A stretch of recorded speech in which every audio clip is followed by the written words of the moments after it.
Hello and welcome to today's webinar, Security Readiness Best Practices with Veeam Platform version 12. Thanks so much for joining us. This event is presented in partnership, of course, with our friends over at Veeam. Before we get started, I want to thank everyone for joining. Happy Friday. This is going to be a great event.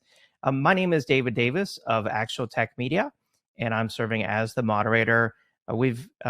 We always encourage your questions on these events. Many of you have already said hello, good afternoon from around the world and across the United States. But we also want your technical questions on the topic at hand today. And so keep those questions coming during the event. And we even have a best question prize to help further encourage some questions, perhaps, I hope. And I'll talk about that more here in just a moment. But first, I want to call your attention there to the handouts tab. It's there that you'll find a link to the Veeam free trial, as well as all sorts of other information over at veeam.com.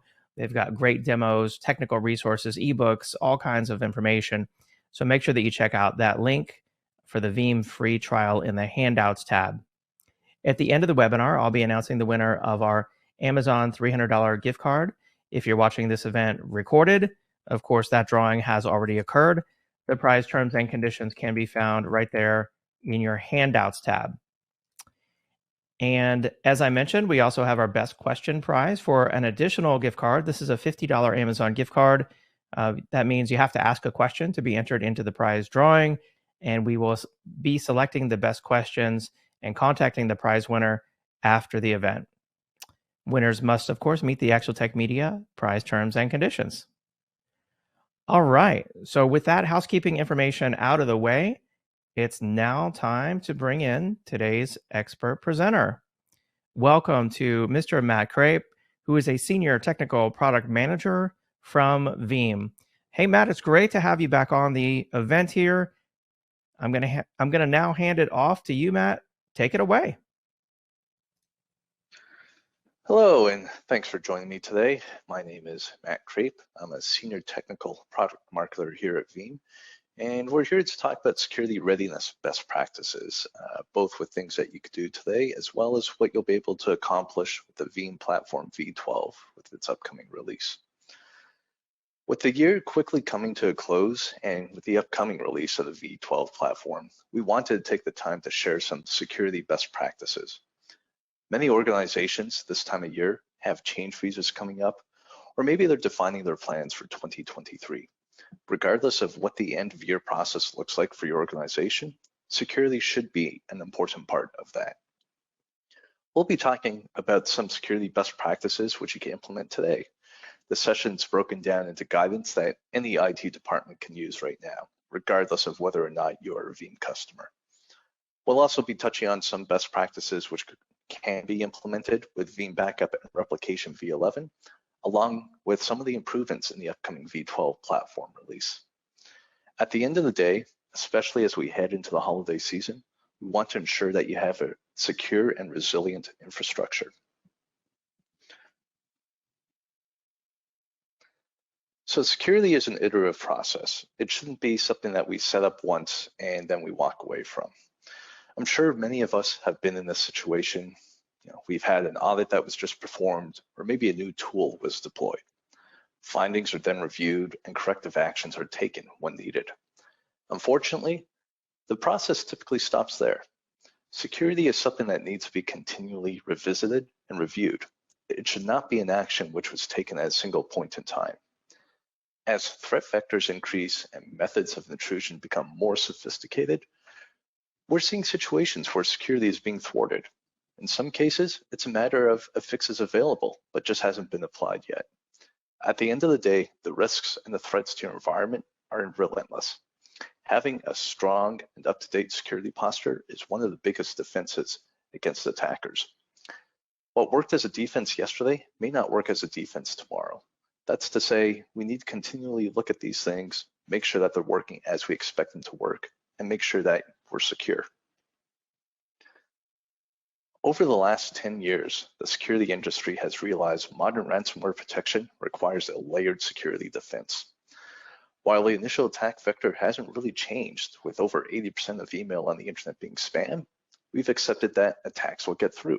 After all, no spam filter is 100% accurate. But think about it like this. The attackers have to make a small monitoring investment, and they have an unlimited amount of time to attack you, and they only need to be successful once to make a profit.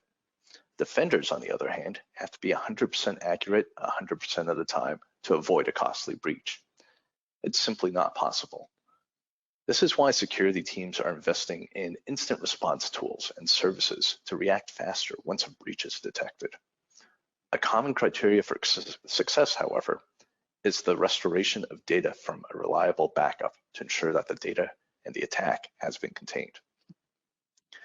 Containing the breach and proving you have not lost data means there's no need to pay a ransom and hope that your data is recoverable. The bottom line is having a verifiable and immutable backup system as the last line of defense against ransomware and modern attacks allows you to be resilient when all other defenses fail. When it comes to securing a data center, the common challenges that we typically see fall under one of these silos. Since 2020, we've seen a massive surge in the amount of online business-related traffic. This has pushed a lot of organizations to strive for a zero tolerance for downtime policy. Unfortunately, in order to accomplish this, complex and highly available infrastructure is often needed. And this presents its own set of challenges for situations that involve things like post-patching and reboots. From the ransomware perspective, it's prevalent and it's here to stay. According to some independent data collected as part of our annual Data Protection Trends report, cyber attacks caused the most impactful outages for organizations in each of 2020, 2021, and 2022. In 2021, 76% of organizations were successfully attacked by ransomware at least once.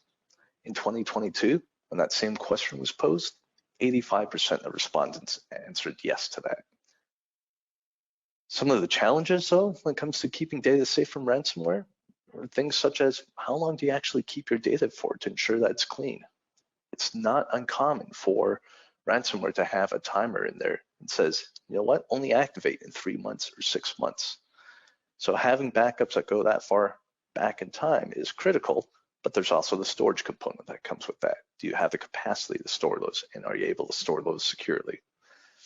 Additionally, along those lines, how do you actually protect that data from attackers? The more volume of data that we're storing, the more storage that we need, and we need places to actually keep this, whether it's on premises or in the cloud or some other option. Maybe your organization has rules around compliance. Maybe there's restrictions on not only how long you need to keep the data, but also where you can keep it. Locality rules might limit which cloud providers that you could be used, if any. Then you have regulations like GDPR, which add complications when dealing with challenges, such as securely storing data, but also adhering to the requirements, such as the right to be forgotten. We see some common recovery challenges that quite often reflect upon constraints, whether it's staff or resources such as compute, storage, and whatnot. During incidents, it could be difficult to get the resources that you need. From a people perspective, people are typically pulled all over in these all-hands situations, and it could be hard to get the skill sets that you need to help you with the problem that you have at hand. The last thing you want to have someone say during an incident like this is, I think this will work. You really want to have that confidence that you know your backups will be there to save the day. And as data sets keep growing, so do restore times. So this is why it's important to develop a strategy to make sure that you restore just the information that you need. If you have 100 terabytes that possibly need to be restored, but you're able to say, hey, you know what, we only need to restore 5 terabytes of the data that's affected, that can have a huge impact on getting your business back up and running. And lastly, we've seen such a surge in remote users. Beginning in 2020, just about everyone was working remotely in some capacity. And now, although we are starting to see a shift back to the office, it's still very much a hybrid approach where a lot of organizations are saying, yes, you can work remote 2 or 3 days a week, but the rest of the time you're in the office. Where this creates a real challenge from the security perspective is all these users are using their corporate laptops in what could be deemed as an unsecured environment, i.e. their home, the coffee shops, and so forth. In a traditional corporate network, it's easy enough to put policies in place to ensure that nothing gets past the perimeter firewalls, but that's not always the case in home environments. So all these laptops are all of a sudden access points potentially into the network, which can lead to new attack vectors. As mentioned on the previous slide, ransomware is not going away. It is the #1 threat to your data, and it's something that keeps many IT professionals up at night. Active defenses will only block so much, and we have to assume that our defenses will be breached at some point, or possibly that they already are. Veeam believes that the best offense is a solid defense against ransomware. Everything we do is designed to help you build a robust strategy for protecting your data. We provide data security solutions that can help you ensure your data is safe and reliably available when you do need it. To help you accomplish this, Veeam provides a platform that allows you to protect your data with immutable storage, detect and monitor your data for threats, giving you the added visibility to your existing defenses and ensure that your data that you restore isn't going to reintroduce the threat. But most importantly, we provide automated testing and verification because paying a ransom should not be more reliable than your backups. Those of you who have managed backups in the past are likely aware of the 3-2-1 rule. The 3-2-1 rule says that there should be at least 3 copies of important data on at least 2 different types of media, with at least one of these copies being offsite. Although this strategy is still the gold standard for protecting your data, modern malware is known to attack the backup layer, so you need to have a process in place to ensure resilience. That's why we've created what we call the 3-2-1-1-0 rule for data recovery.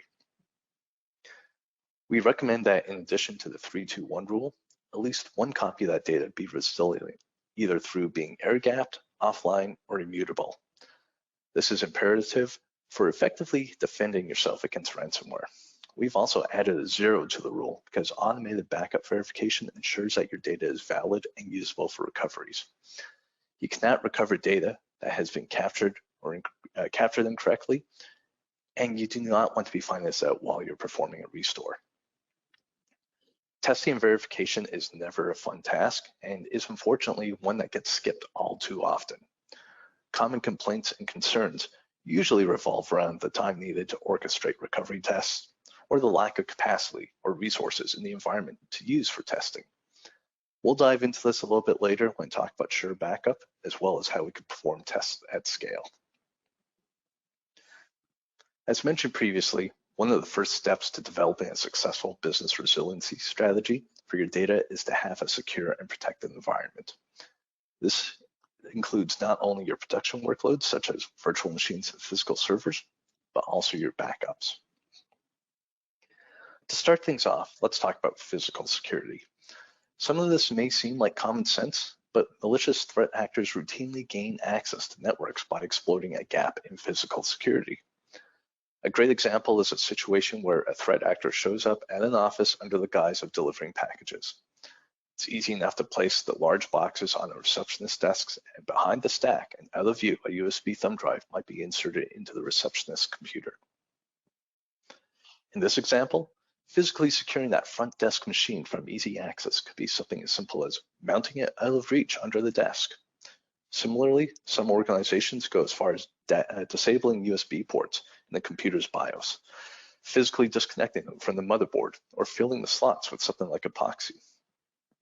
Although this may sound extreme, it can be a good countermeasure to combat situations when a network system is exposed. Similarly, other steps such as physically locking server racks, server rooms, and offices in general can assist with this. For areas that are restricted, for example, such as server rooms or data centers, make sure that the access is limited. Not only should this access be limited, but should be regularly reviewed for changes. All too often, HR departments do not notify security or IT of employees who have left. Similarly, it should be evaluated if the users on the list actually require access, and if so, can or should this access be limited to specific areas? And lastly, when building this list, Also consider who may require access during an incident. If a DR event is invoked, you do not want to find out that when your primary contact is unavailable, that your secondary contact is not on the authorized user list. If possible, surveillance options such as video cameras should also be considered, particularly for public and sensitive areas. Spots like front desk reception would hopefully capture threat actors who try to social engineer their way into the office. Additionally, other sensitive areas like server rooms or parking lots should be monitored. The latter is important should there be a need to identify a vehicle associated with an incident. Lastly, it's important to review this data, such as footage and access logs, even when there's no known instance. This can help verify that only approved and known staff are accessing resources at times that you would expect them to access it. Lastly, don't forget those remote or branch offices. Typically, these will be smaller in size, both physically and from a headcount perspective. What this means as well is typically the same resources as head office, such as dedicated server rooms or security equipment, might not be available. In many cases, larger offices are given the gold treatment by security. They will have not only physical security systems in place, but likely tools like intrusion detection and prevention systems. Branch offices quite often will not have these, but they may still have unfettered access back to the large offices via VPNs. Consider treating each office as a different security zone or domain. All traffic passed back and forth should be analyzed and monitored. In the event of a breach at a branch office, having the ability to quickly compartmentalize and cut off access to the business can save from significant damages. From the infrastructure point of view, use security features that you may have available when possible.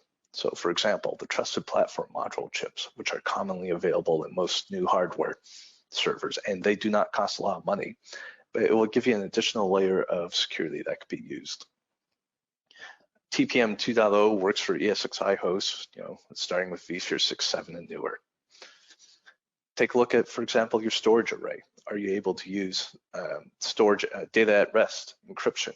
Is that an option? Are there any drawbacks to that? Make sure you understand and isolate your network traffic.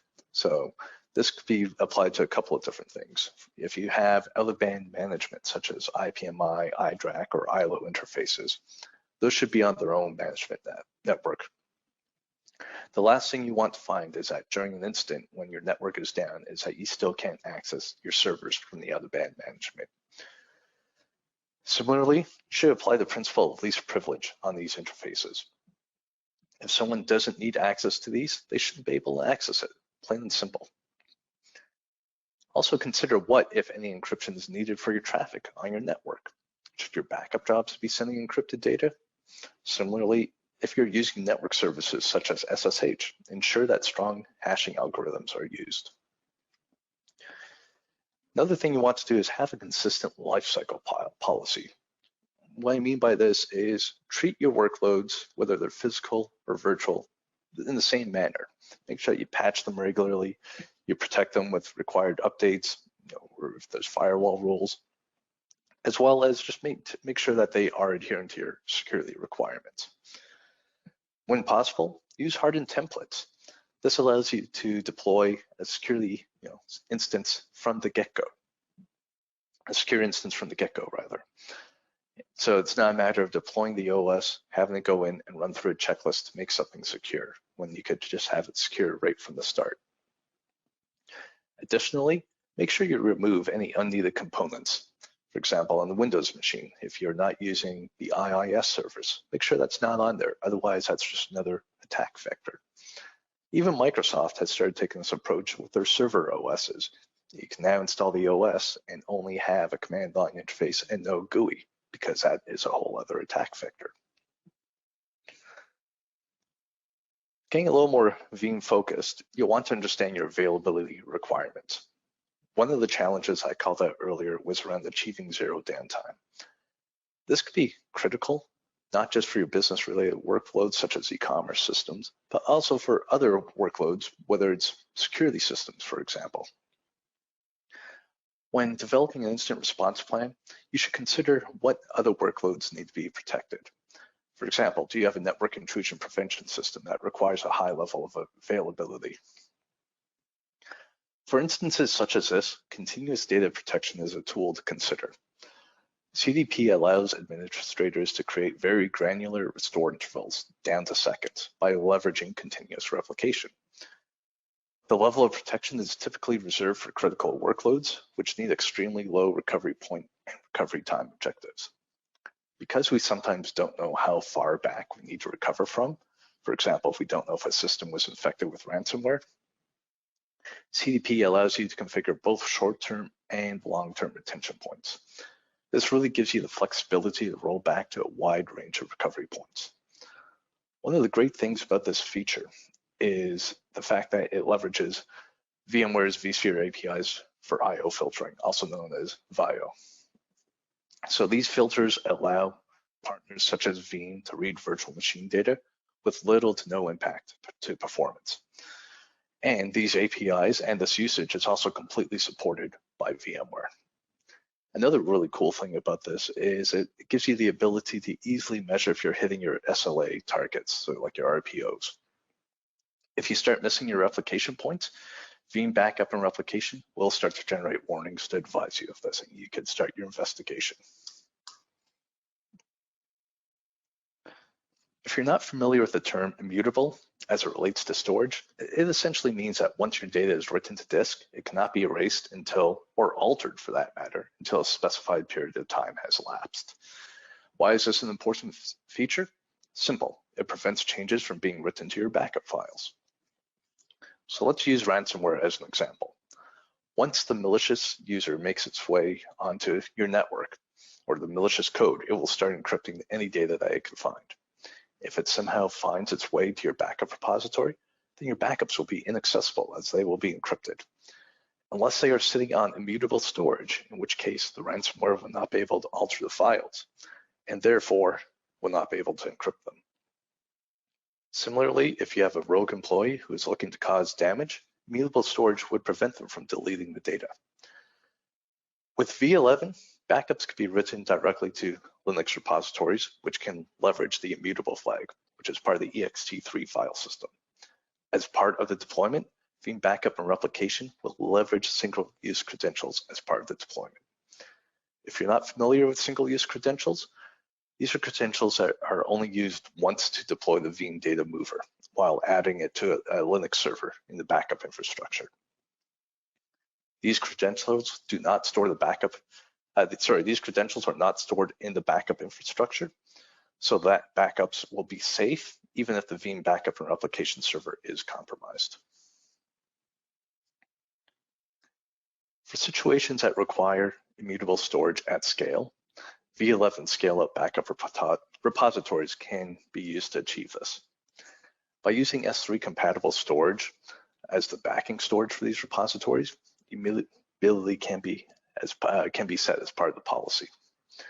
When object storage is being used, immutability is achieved by using the native S3 object lock feature.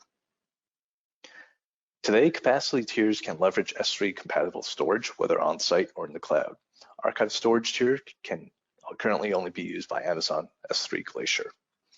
As a piece of advice though, when enabling any sort of immutability, ensure that you check and double check your calculations. The last thing you want to do is put a policy in place for say 60 days of immutability, only to run out of storage part way through. You would then be stuck with a repository which has run out of space with no easy way to clear out that space. Adding additional storage to the repository might be one solution. However, it is not something necessarily that could be done quickly or easily or without financial cost. With Veeam Backup and Replication V12, we're going to be seeing some great advancements coming. First off, deploying a Linux hardened repository will now be easier. The process will be much more streamlined with the intent of making it more accessible for organizations or teams which may not have the skills or time to properly manage these deployments. The process will still be using the single-use credentials to provide an additional layer of security. Lastly, those of you with sharp eyes will notice that there will be no option to turn immutability off. These repositories will only support immutability The traditional Linux repository with immutable storage will still be available though. Additionally, we'll see the ability to write backups directly to object storage. Today, object storage can only be used as part of the scale-out backup repository. However, with the upcoming V12 release, we'll be able to write backups directly to object storage. Similar to the benefits that we already see today, the new direct-to-object repository will support immutability as well by utilizing the S3 object lock feature. Additionally, should you want to leverage this for long-term retention, such as GFS, so the grandfather, father, son policy, restore points will be protected for the entire retention period as well. As with hardened Linux repositories, single-use credentials will give you another instance of layered security. The direct-to-object storage option is a great alternative for situations where teams may not have the required or desired level of Linux knowledge. Object storage will provide that simple and low overhead method of implementing immutability. You can see on the screenshot here, you're able to select, hey, you know what? I want immutability for X number of days, and it's as simple as that. From an access and authentication standpoint, the console for Veeam Backup and Replication V12 will include additions such as being able to assist customers with their security and compliance needs. First off will be the ability to use multi-factor authentication. Setup is as simple as a single checkbox, and after enabling it, the next time the user tries to log on, they'll be prompted to set up MFA on the device. Authenticators such as Microsoft Authenticator will be fully supported. The process is as simple as scanning the QR code, entering the code from the app. Once verified, the user will be prompted for their MFA code each time they log in. Should you have a service account in use, MFA can be disabled for specific accounts. Additionally, if MFA is enabled, security groups cannot be used as part of the user and role setup. When taking a layered security approach, it's also highly recommended that the OS, which Veeam Backup Replication is running on, be secured with MFA. Third-party solutions such as Duo can be used to assist with ensuring that only valid users are accessing the server in the first place. Additionally, there will now be an option to auto-log off users after a specified period of time. This is something that we've heard from a lot of users that they require as part of their security policies. So expect that coming in V12. Application-aware image processing is an important feature to ensure that data is backed up reliably. In short, it's a process that interacts with the guest OS to ensure that an accurate and healthy point-in-time copy of an application is captured as part of the backup. A common example would be a database application. If application-aware processing is not used, then the crash-consistent backup is created. This is generally the equivalent of copying everything that's been written to disk. The problem comes in the form of applications which may still have data in memory. By using application-aware processing, Veeam is able to interact with the guest OS and request a volume shadow copy snapshot, which is able to quiesce the application's memory and commit all the outstanding in-memory writes to disk. In order to do this, though, the guest OS credentials need to be provided for that interaction. With V12, group managed service accounts will be used, which will allow for ad hoc queries to Active Directory for credentials. Similar to the single-use credentials, which we talked about earlier, GMSA does not store the passwords with Veeam. Rather, they're all stored within Active Directory. Some other benefits of using GMSA include these are strong 240-byte randomly generated complex passwords, which essentially makes brute force attacks highly ineffective. And additionally, passwords are regularly changed and automatically changed every 30 days. New in V12 will also be a built-in best practices analyzer. The analyzer, which could be run on demand, will check for common misconfigurations and advise you as to what is violating a best practice. By being able to run it on demand, you can make the required changes, such as enabling or disabling services, and then rerun it again. Depending on organizational requirements, Backup administrators may be able to use these findings to assist with audits and compliance requirements set up by the internal security teams. And on a related note to compliance requirements set forth by security teams, V12 will introduce increased Kerberos support. As security becomes increasingly top of mind, we're seeing increased requirements coming forth from both customer-driven security teams as well as third-party cyber insurance requirements. So for environments that leverage Active Directory as part of their identity management strategy, the widened Kerberos support will provide yet another layer of security. Applying best practices and secure configurations is just one component when it comes to building a strong risk management plan. Having the tools to identify these threats early is key to minimizing the impact of when a threat does make its way onto the network, being able to see it and react quickly. Veeam 1, which is part of the Veeam Availability Suite, is designed to provide visibility and monitoring to IT professionals and business insights to key stakeholders. It's also an integral part of the Veeam platform when it comes to providing and identifying threats and working towards containment and remediation. Right out of the box, Veeam 1 provides comprehensive alerting when telltale signs of malicious activity are detected. Alarms could be triggered and administrators alerted when possible ransomware activity is taking place. When it comes time to monitoring your data and protecting it from risk, Veeam 1 can assist administrators in multiple ways. Alerts could be set for identifying unusual network performance, for example. In cases where large amounts of data are being transferred either to or from a machine in question, alerts could be configured to flag administrators. These spikes could be caused by intruders trying to exfiltrate data outside the network, which could be the precursor to a data breach. Because all workloads are different, building customized reports based on metrics such as data store write IO or memory usage can assist with identifying anomalies that should be investigated. Another very handy report built right into Veeam 1 is a protected VMs report. It's useful to see at a glance what is protected, but it's also just as useful to see what is unprotected. That's available in a separate portion of the same report. With this, you can quickly identify VMs which are not being backed up. This is a great report to hand over to application owners to ensure that they are aware of any unprotected workloads and remediate as necessary. As a quick example, in this report snapshot, we see that there are 93 unprotected VMs.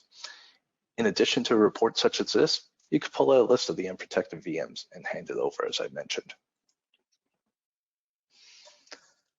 When ransomware attacks, it encrypts files which exist on the guest OS. Because these files are drastically changed, they typically have the byproduct of creating a suddenly large backup file. Veeam 1 has built-in report to help identify and alert when incremental backup files seemingly increase drastically in size.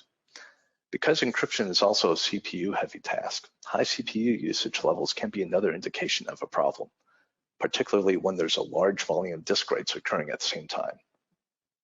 When these two actions occur for any extended period of time, Veeam 1's possible ransomware activity alarm can go off, notifying key users. These alarms can all be customized and tweaked to fine-tune settings, for example, such as the CPU usage threshold, data store write rates, network transmit rates, as well as specifying the length of time that these changes or thresholds have to be crossed within. Furthermore, you could create multiple versions of these alerts to apply to different scopes of workloads. You may have some workloads that experience CPU spikes routinely, so you may only want to monitor network and data store stats. Or the inverse may be true if you have an application which uses heavy network bandwidth. At the end of the day, it's important to cut down on as many false positives as possible. We've all experienced alert fatigue. We get so many false positives that we stop verifying whether or not an incident is actually occurring. By creating customized and tailored alerts for your various workloads, you can actually obtain an increased level of confidence and visibility. We've already touched on immutability and why it could be such a strong asset when it comes to protecting your data. Coming in Veeam V12 is a new immutable workloads report, which will allow you to quickly identify which of your backup jobs are or are not storing their backup files on immutable storage. The breakdown will include details such as overall number of workloads protected or not protected by immutability, total number of restore points stored on immutable storage, and totals by workload type.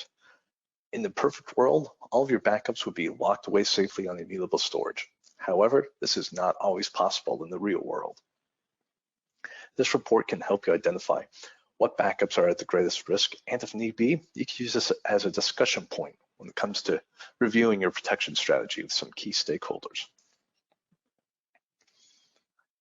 With the addition of direct object backup in Veeam Backup Replication 12, there's a lot of customer excitement as S3 object locks will make the path to immutability all that much easier. With that in mind, Veeam 1 will be expanding many of its existing reports to fully evaluate and embrace immutability.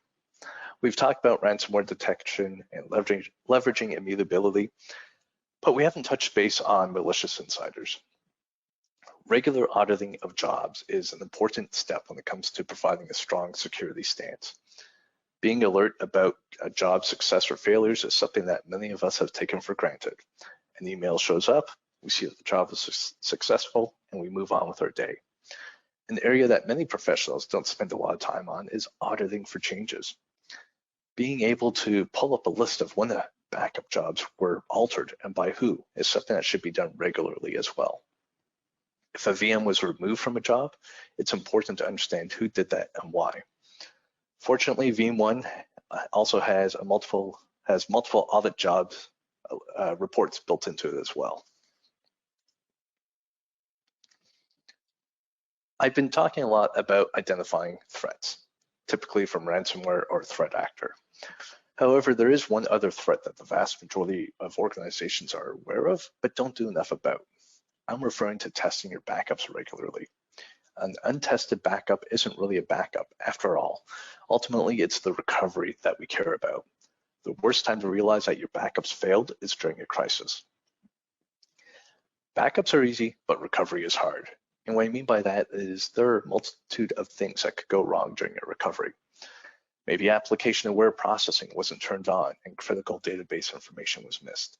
Another example might be a pending OS reboot due to a patch installation. If a crash-consistent backup was taken, the OS may not boot up properly because of this. In short, testing your recovery is a critical step and one that is unfortunately skipped all too often.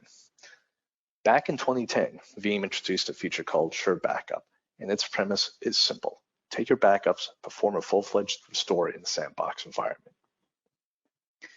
As part of the process, VMs are booted up and customized tests can be run against them to ensure the VM is behaving as expected. For example, if you have an Active Directory server, tests can be run to ensure that services such as DNS and VMware tools are responding after the test restore. In the event that you have dependencies, like say a web server, a database server, and domain controller, application groups can be created to bring all three of these up at once and test. If that isn't enough for you, there's also the ability to add your own custom testing scripts to the process. Once all this is run in an automatic fashion, the VMs are spun down, all changes are discarded so that your backups are back to the original state, and the job completion alert is created. Testing your backups isn't something that many folks would consider fun, but with Sure Backup, a lot of this actually can be automated for you. Earlier on, we covered best practices around keeping your backup secure. That's the first step in ensuring a successful recovery. After all, if your backups are compromised, you have nothing to recover from. And we just wrapped up the importance of detecting risks. These risks can range from ransomware holding your data hostage to an insider threat who might be slowly sabotaging your recovery process. Or lastly, maybe your own worst enemy, an untested backup.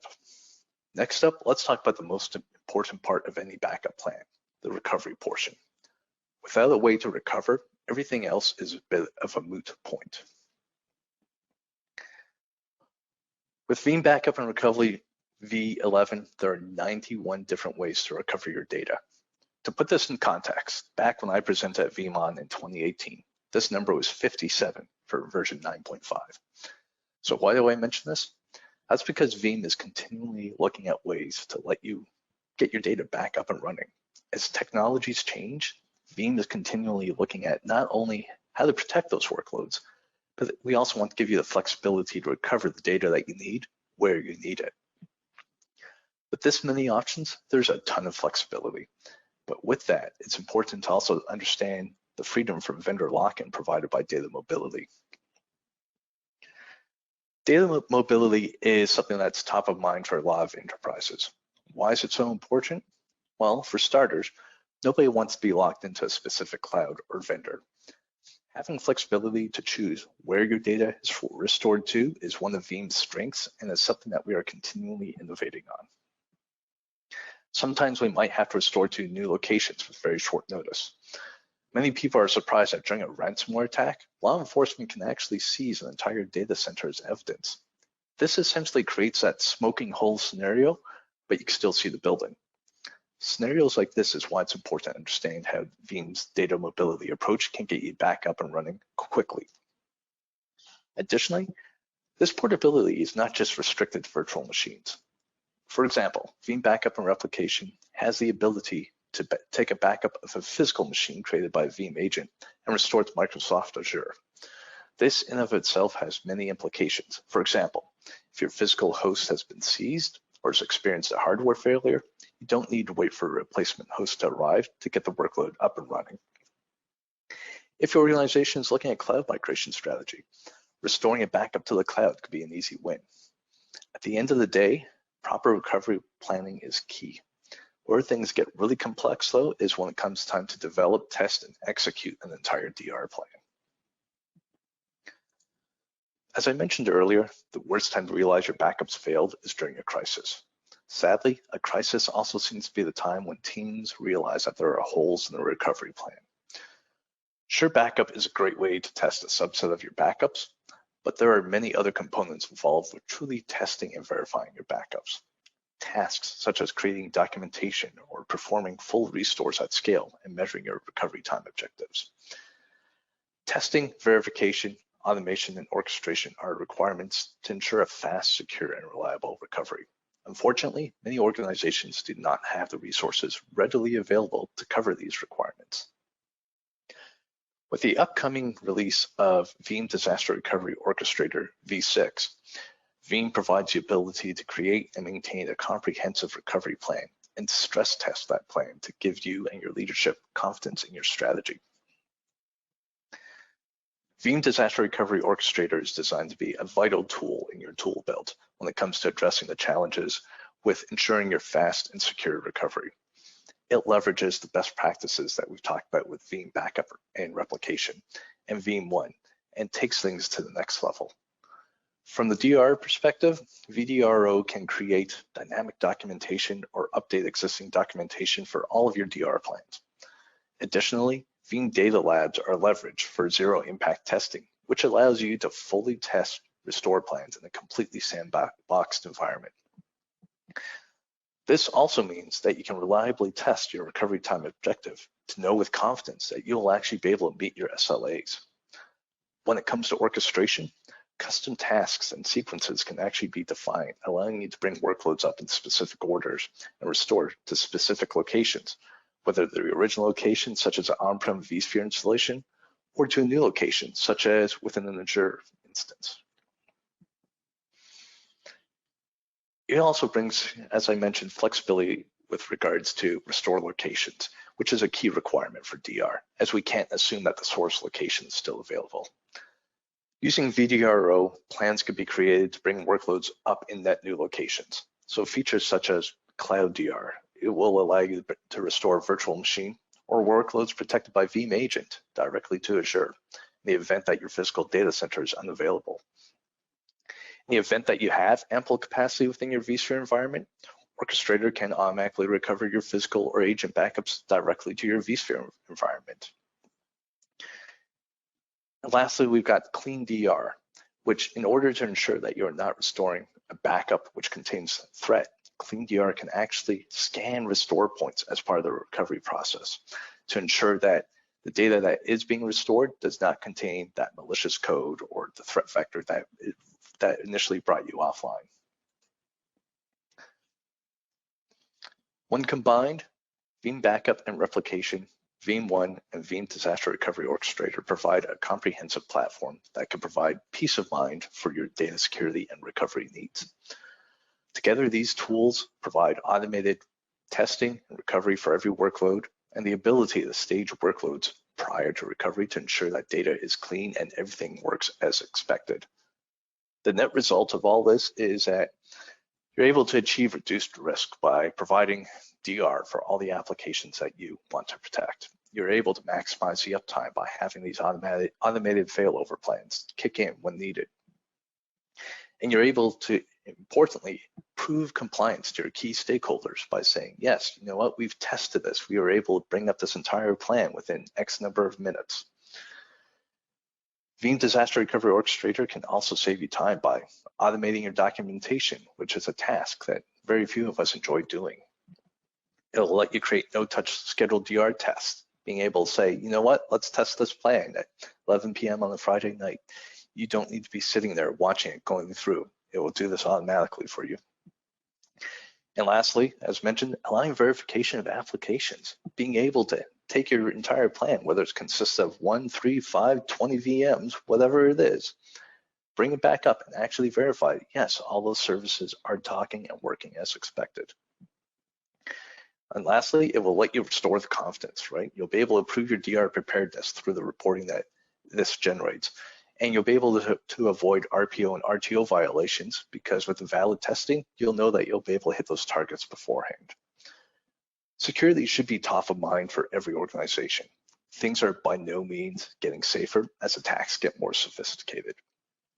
At the end of the day, the best strategy requires having a well-protected and reliable backups combined with early threat detection and proven reliable DR plan.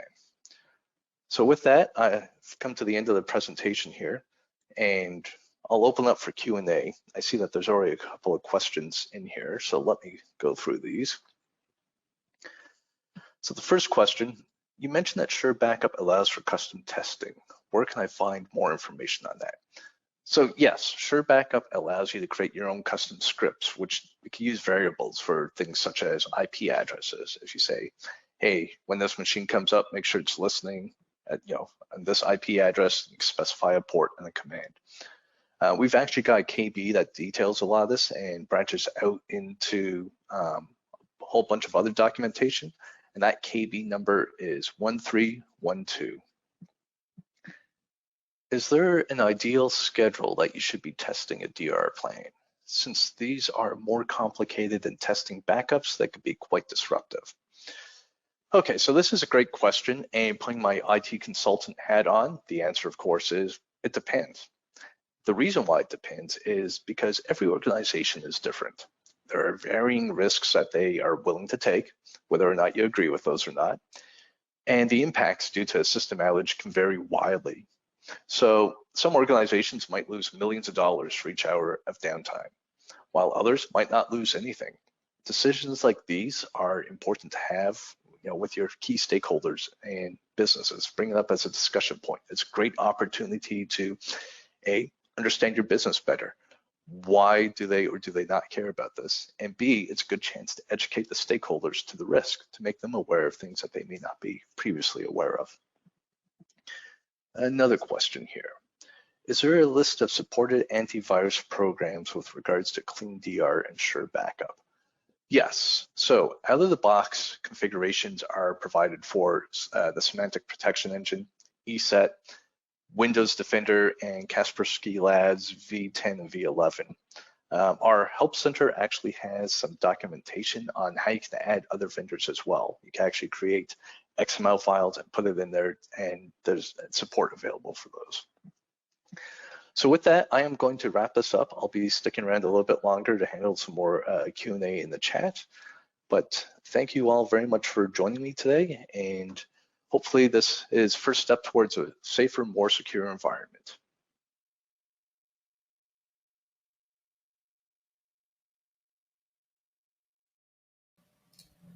All right, excellent presentation. Thank you so much, Matt. I really enjoyed that. I learned a lot. I know the audience did as well, and we got a ton of great questions coming in. I appreciate everyone's really great questions on this hot topic. We will be reviewing the questions after the event and choosing our best question prize winner then and contacting them. I do want to remind everyone about the handouts tab right there. There's a link to the Veeam free trial, as well as tons of other resources over at veeam.com. And then with that, it's my pleasure to announce the winner of our Amazon $300 gift card prize on the live event. This is going out to Anthony Soar from Utah. Congratulations, Anthony Soar from Utah. Thank you to everyone who joined us on this special Friday webinar event sponsored by Veeam. I hope that you have a great weekend. Take care, and we'll see you next time. Bye-bye.